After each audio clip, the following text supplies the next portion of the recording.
See the runners out there for you. Coming to you live from the California State Marathon. People running by right in front of me in the Russell truck here for you.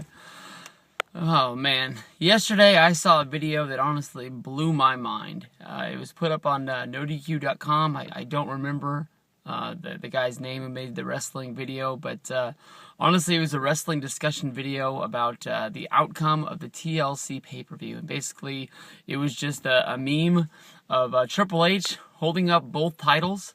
And it said spoiler on it, basically him becoming the unified WWE champion at the TLC pay-per-view. And honestly, it blew my mind.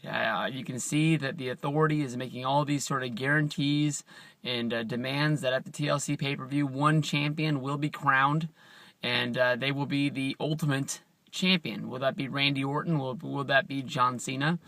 We've always seen that John Cena and Triple H never really see eye to eye. Randy Orton is the guy that he put in the slot as being this champion, but as you've seen over the last few weeks, Randy has lost faith in them, and they've lost faith in Randy.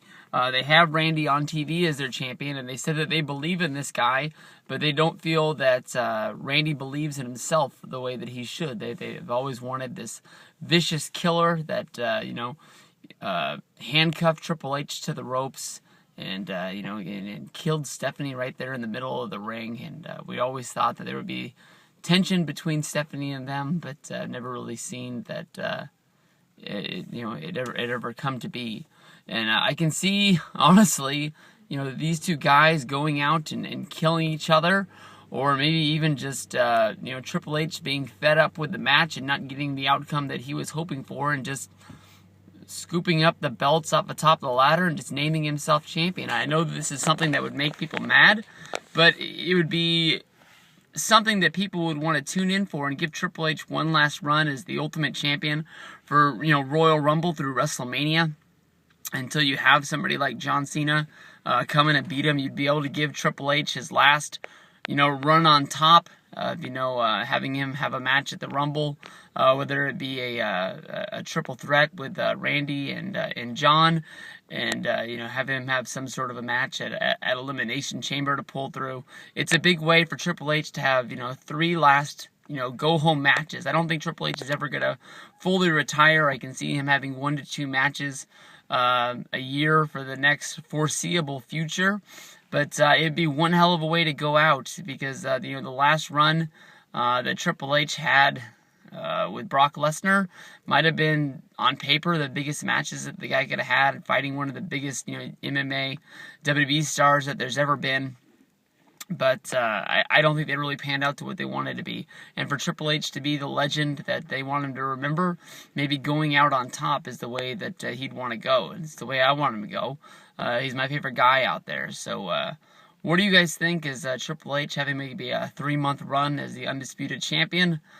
With him, beating, it'd be one hell of a way to screw everybody at TLC.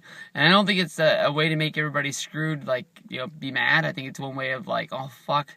Now I want to see what happens next night on Raw. Now that makes me want to see what's going to happen at the next pay-per-view. We all know that the January, February, March, and April are the biggest months for the WWE of all year. And you need to have one hell of a killer angle. And as of right now on paper, I don't really see much of anything that's really going to be that huge for WrestleMania, besides for the one fact that you got to see who wins the Rumble, and I'd want to see Daniel Bryan win the Rumble and go on and face John Cena to get that title back at WrestleMania, to sort of put the stamp on him as he is the star that everybody thought he was throughout the summer. And even though he got screwed at SummerSlam at Night of Champions and so on and so forth, that he is the guy that WWE really truly does believe in. We'll have to see how that really works out. But I don't know. To me, the authority, having the belts, I know I made the joke that, when the title was being held up, when they had the whole Randy and Daniel Bryan, and they needed to find out who the real winner was, they should have just put the Triple H plates on the belt at that time, and Triple H just should have been champion. And we've even seen in the past how, Triple H said that he gave Randy the car. It was some sort of an SUV, a Lincoln Navigator or something like that I thought. But, he was saying that even though he gave it to Randy, it was still his car. And I thought they were making the metaphor of the belt. And basically the belt is still his. So, I don't know. Let me know. This is the go home from the Sacramento, California Marathon, whatever they fucking call it. But there's all the runners. That's me. Everybody have a good day. Peace out.